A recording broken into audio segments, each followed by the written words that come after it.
تو انہوں نے عمران خان کو جو ہے وہ فکس کرنے کے لیے، سزائیں دلوانے کے لیے، اور اس میں سے نکلا کیا؟ میں نے آپ کو بتایا کہ اس میں $12 ارب بھی نکل گئے، یا 12 ارب باجوے کے، اس میں ارشد شریف صاحب شہید ہو گئے، اس میں 13 صحافیوں کو جلاوطن کر دیا گیا، گلا گھونٹ دیا گیا صحافت کا، اور اینڈ پہ نکلا کیا؟ یعنی ایک ایسا زناٹے دار تھپڑ. اور اس عدلیہ نے، یعنی جو عدلیہ ہمارے خیال میں ابھی پوری طرح آئین اور اپنے حلف پہ کام نہیں کر رہی، اس عدلیہ نے ان کے کان کے نیچے زناٹے دار تھپڑ مارا. لیکن کوئی سمجھنے والا ہو، کوئی سبق حاصل کرنے والا ہو تو وہ پھر حاصل کر سکتا ہے. لیکن آپ کو یہاں پہ پتہ ہے، اس کے علاوہ جو نون لیگ ہے نا، یقین کریں کہ وہ ایک ایسی کوئلے کی کان کی شکل اختیار کر چکی ہے کہ آپ اس میں جائیں گے، یا آپ اس کا کاروبار کریں گے، یا آپ اس کی دلالی کریں گے، آپ کے ہاتھ بھی کالے ہوں گے، آپ کا منہ بھی کالا ہوگا، آپ کے کپڑے بھی کالے ہوں گے. اس کی تازہ ترین مثال جو ہے وہ شعیب اختر صاحب ہیں. شعیب اختر صاحب نے جب سے کہا نا کہ عطا تارڑ کو ہم آپ کی رہنمائی میں اور آپ کی سرپرستی میں یہ کریں گے، بہرحال پیسہ رمز کلارک کہ مال سٹو ڈالر سٹو تے ماما گھنوچا. یعنی دنیا میں کہیں بھی اگر اتنی جو ہے وہ انسانی حقوق کی خلاف ورزی ہوتی ہے تو یہ جو کھلاڑی ہوتے ہیں، یہ جو فنکار ہوتے ہیں، کیونکہ ان کو قوم پذیرائی بخشتی ہے، ان کو لوگ پذیرائی بخشتے ہیں، یہ لوگوں کے ساتھ کھڑے ہوتے ہیں. یہ دنیا کی واحد دھرتی ہے جہاں پہ یہ پلیئرز، یہ فنکار ہوگا، یہ کیونکہ فنکاروں نے لینے ہوتے ہیں جو ہے نا وہ میڈل. یعنی محوش حیات نے بھی میڈل لیا، غلیظہ فاروقی نے بھی میڈل لیا، شعیب اختر کو بھی اب مل جائے گا. تو یعنی یہ لوگوں کے ساتھ کھڑے نہیں ہوتے.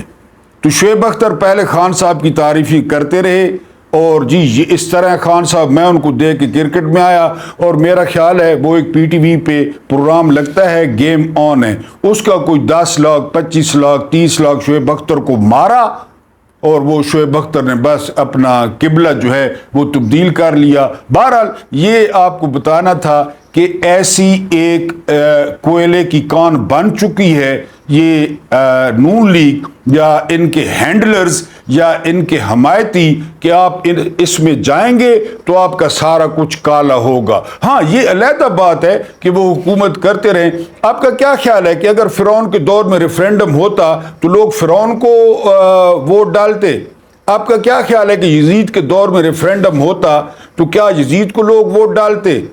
اسی طرح کسی بھی جابر اور ظالم حکمران کے خلاف ریفرینڈم ہوتا تو ان کے خلاف تو ریفرینڈم بھی ہوا، یعنی وہاں تو ہوا ہی نہیں نا، لیکن ان کے خلاف تو ریفرینڈم بھی ہوا 8 فروری کو، اور لوگوں نے ان کو مسترد کر دیا. لیکن ان سے بڑے فرعون آ گئے، ان سے بڑے قارون آ گئے، ان سے بڑے یزید آ گئے، اور انہوں نے کہا نہیں جی. یعنی یہ خالی باتیں ہیں کہ سب سے پہلے پاکستان یا سب سے پہلے پاکستانی، نہ، یہاں سب سے پہلے اپنی ذات، سب سے پہلے اپنے مفادات. آج ایک ٹاپک رکھا ہوا ہے کہ یہ جو عورت اور یہ جو شراب اور یہ عیاشی کا جو کلچر تھا نا، یہ پیدا کس نے کیا؟ یہ پیدا ہی مارشل لاء نے کیا، یہ پیدا ہی ایوب خان اور سکندر مرزا نے کیا. میں نے آپ کو بتایا کہ سکندر مرزا نے اتنی شراب پی کہ وہ اپنی بیوی کو حسین شہید سہروردی کے گھر بھول آئے، بیوی کو. اور پھر قدرت اللہ شہاب کو کہا حسین شہید سہروردی نے فون کر کے کہ یار اس کی بیوی تو اس کے گھر پہنچاؤ. یہ حکمران تھے پاکستان کے جو اپنی بیویاں دوسروں کے صوفوں پہ بھول رہے تھے، تو ان کو پاکستان کیا خاک یاد رہتا کہ ان کو پاکستان جو ہے وہ یاد رہتا. ہم آتے ہیں اسی مارشل لاء پہ. یعنی ایک جو بنا تھا، میں نے آپ کو پہلے ہی بتایا تھا کہ حمود الرحمان کمیشن بنا تھا. حمود الرحمان کمیشن میں جو ہے وہ اس وقت کے چیف جسٹس وہ حمود الرحمان صاحب تھے، اس کے علاوہ سندھ ہائی کورٹ کے وہ چیف جسٹس تھے، اس کے علاوہ جو ہے وہ ایک لیفٹیننٹ جنرل تھے، اور بھٹو نے یہ کمیشن بنایا تھا، اور اس کمیشن نے رپورٹ پیش کی. آج اس کمیشن کے بارے میں کہ یہ مارشل لاء نے کیا کیا، میں انہی میں سے ایک صفحہ پھر آپ کے سامنے رکھوں گا کہ جو ہے وہ مارشل لاء کیا کیا جو ہے وہ کرتا رہا. حمود الرحمان کمیشن میں جرنیلوں کے بارے میں کیے گئے انکشافات پر آج ہم بات کریں گے. ہم آپ کو بتائیں گے کہ حمود الرحمان کمیشن نے مشرقی پاکستان کے ٹوٹنے کی کیا وجوہات بیان کی۔ جنرل نیازی محاذ جنگ پر سیدہ بخاری کے سینیٹوریا کلب میں کیوں جاتے تھے؟ پہلا سوال، جنرل نیازی جنگ کرنے کے بجائے مشرقی پاکستان میں پان کیوں اسمگل کرتے تھے؟ یہ سٹوری آپ کے سامنے رکھنی ہے۔ یہ حمود الرحمان کمیشن کا ایک صفحہ ہے، اس کو پھیلانا اور لوگوں تک پہنچانا آپ کا کام ہے۔ پاک فوج نے مشرقی پاکستان میں بینک سے 35 کروڑ کیوں چرائے؟ پاکستانی فوج کے افسر بنگالیوں سے انتہا درجے کی نفرت کیوں کرتے تھے؟ رپورٹ میں جنرل نیازی، general Yahya Khan, major general مٹھا اور دیگر افسروں کے لیے کیا سزائیں تجویز کی گئیں اور ان پر عمل درآمد کیوں نہیں ہو سکا؟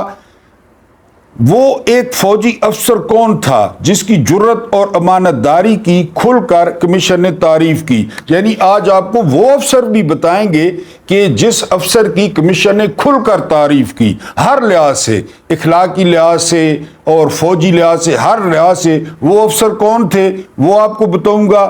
اس کے علاوہ جو ہے اس میں ہے کہ پاکستانی تاریخ کے سیاہ دور کی کہانی، مشرقی پاکستان کے ٹوٹنے کے حوالے سے آپ کے کیا تاثرات ہیں؟ کمنٹ میں ہمیں آپ نے اپنی رائے سے ضرور آگاہ کرنا ہے، اور میں نے آپ کو پہلے بتایا کہ آپ کے کمنٹس اور لائکس بہت امپورٹنٹ ہوتے ہیں۔ کمیشن نے پاکستان ٹوٹنے کی وجوہات یوں بیان کی ہیں۔ اب ہم 1971 میں اپنی شکست کے اخلاقی اسباب کا جائزہ لیں گے۔ ایسا کرنا اس لیے ضروری ہے کہ کمیشن کے روبرو معاشرے کے مختلف طبقات سے تعلق رکھنے والے گواہوں نے جن میں اعلیٰ ذمہ دار فوجی اہلکار بھی شامل تھے، کہا، اب یہ آپ نے سننا ہے، انہوں نے کیا کہا کہ مارشل لاء سے پیدا ہونے والی بدعنوانیوں، مثلا شراب اور عورتوں کی ہوس، اس کے علاوہ آگے سنیں، اور جائیداد اور مکانات کے لالچ کی وجہ سے اعلیٰ فوجی افسران میں جنگ لڑنے کی خواہش ہی ختم ہو گئی تھی۔ نہ صرف یہ بلکہ ان چیزوں سے ان کی پیشہ ورانہ اہلیت بھی متاثر ہو گئی تھی۔ اب دیکھیں نا مارشل لاء کی مہربانی کہ پرواہ نہیں کسی چیز کی، بس جو ہے نا وہ سارا دھیان ادھر لگ گیا۔ کمیشن پیش کی گئی شہادتوں کے تجزیے کے بعد اس نتیجے پر پہنچا ہے کہ اعلیٰ فوجی افسران میں اخلاقی زوال کا آغاز 1958 میں مارشل لاء کے لگنے سے شروع ہوا۔ جنرل یحییٰ نے 1969 میں دوسرا مارشل لاء لگایا تو اخلاقی زوال میں مزید شدت پیدا ہو گئی۔ میں نے آپ کو کہا یا پہلے بتایا کہ ایوب خان کو نواب آف کالا باغ نے سختی سے منع کیا کہ یحییٰ خان کو چیف نہیں لگانا، لیکن ایوب نے کیا جواب دیا؟ ایوب نے کہا کہ اس قوم نے مجھے کتا کہا، اب میں اس قوم پر سور چھوڑ کر جاؤں گا۔ یحییٰ کی صورت میں آپ اندازہ کریں کہ اس شخص کو پتہ تھا یہ سور ہے، لیکن وہ اپنا سکور سیٹل کرنا کہ مجھے کتا کہا ہے لہذا اب میں تمہارا علاج کر کے جاؤں گا۔ جی، اخلاقی زوال میں مزید شدت پیدا ہو گئی۔ حمود الرحمان کمیشن کی رپورٹ میں مزید کہا گیا ہے، مشرقی پاکستان میں فوج نے آپریشن شروع کیا تو نہ صرف یہ کہ مناسب لاجسٹک موجود نہ تھی، بلکہ فوج کے لیے کھانے پینے کی چیزوں کی بھی کمی ہو گئی۔ اندازہ کریں، آپریشن شروع کروا رہے ہیں۔ جنرل نیازی کھانے پینے کی چیزوں کی بھی کمی ہو گئی۔ جنرل نیازی نے جنرل ٹکا خان سے چارج لیتے ہی فرمایا، میں سن رہا ہوں کہ راشن کی کمی ہو گئی ہے، کیا ملک میں گائیں اور بکریاں موجود نہیں؟ یہ دشمن کی سرزمین ہے، جو تمہیں چاہیے چھین لو۔ ہم برما میں بھی یہی کچھ کرتے تھے۔ یعنی پہلے عرض کیا کہ جنرل نیازی دوسری جنگ عظیم میں برما کے محاذ پر تھے، تو کہ جی ہم وہاں بھی ایسے ہی کرتے تھے، تو یہاں بھی جنرل نیازی نے انڈائریکٹ جو ہے وہ قرار دیا، دشمن کا علاقہ قرار دیا۔